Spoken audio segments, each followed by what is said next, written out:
Today, Fitbit announced their new Fitbit Charge 3, which is currently available for pre-order and should start shipping sometime in October.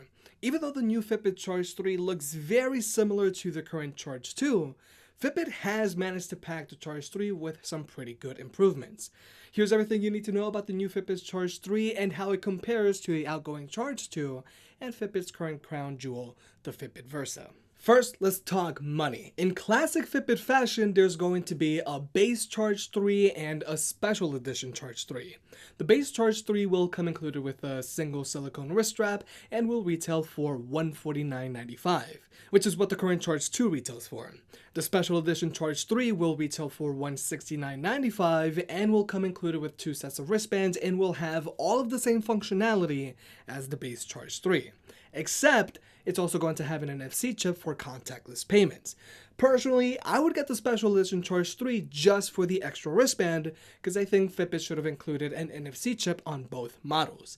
If you want to pick the Fitbit Charge 3 up, I'll have links in the description below, and if you use the links, it really helps out the channel. Now let's talk design. The Charge 3 looks very similar to the outgoing Charge 2, but there are some key differences. The Charge 3 now has cornering Gorilla Glass 3 protecting the screen, just like the Versa, so the Charge 3 should be able to stand up to scratches better than the Charge 2. Even though the screen on the Charge 3 is still a black and white screen like the Charge 2, the screen on the Charge 3 is now an OLED touchscreen that's 40% bigger than the screen on the Charge 2. And notice how I said touchscreen. The screen on the Charge 2 is a haptic touchscreen, meaning it doesn't respond when you swipe the screen like you normally would do on your phone. It responds to the force of your tap, so you have to tap it hard enough for it to register an input. But since the Charge 3 is now going to have a touchscreen, you can now swipe left or right on it like you normally would do on other touchscreen devices. We're just gonna have to see how the new touchscreen behaves when you're trying to navigate through the menus when you're sweaty at the gym.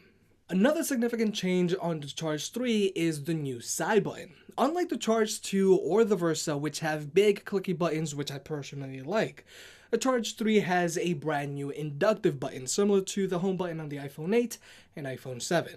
It doesn't actually move when you press it, but it does vibrate to simulate that click and to let you know it received the input.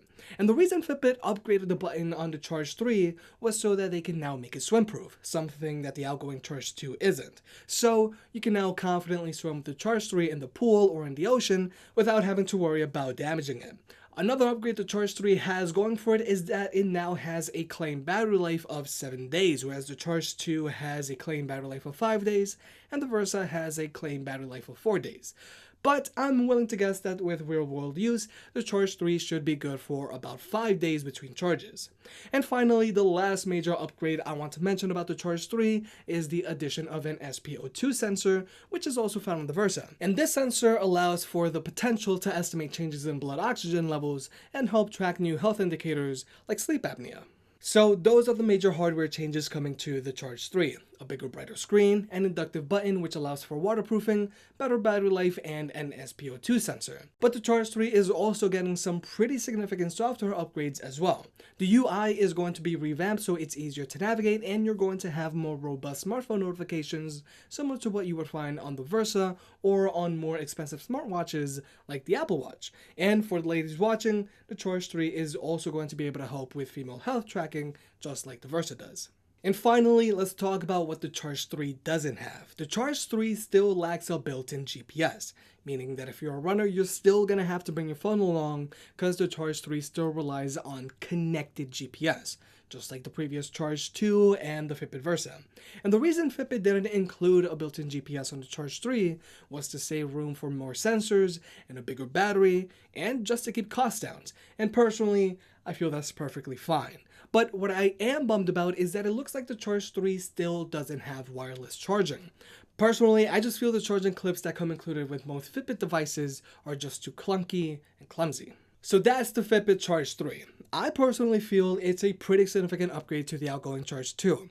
It has a new, bigger and brighter touchscreen, which should allow for easier navigation through the menus. It has a new inductive button, which now allows the Charge 3 to be swim-proof. It has a new SpO2 sensor that estimates changes in blood oxygen levels. It now has a claimed battery life of 7 days, and its UI has been improved, so it can be more useful outside of the gym. It's still lacking built-in GPS, but I think that's perfectly fine. I think that just like the Fitbit Versa, the Fitbit Charge 3 is going to be another hit for Fitbit. If you made it this far, I guess you enjoyed the video, so hit that like button and get subscribed. It helps out more than you realize. Support the channel by clicking on the links down below, and I'll catch you next time.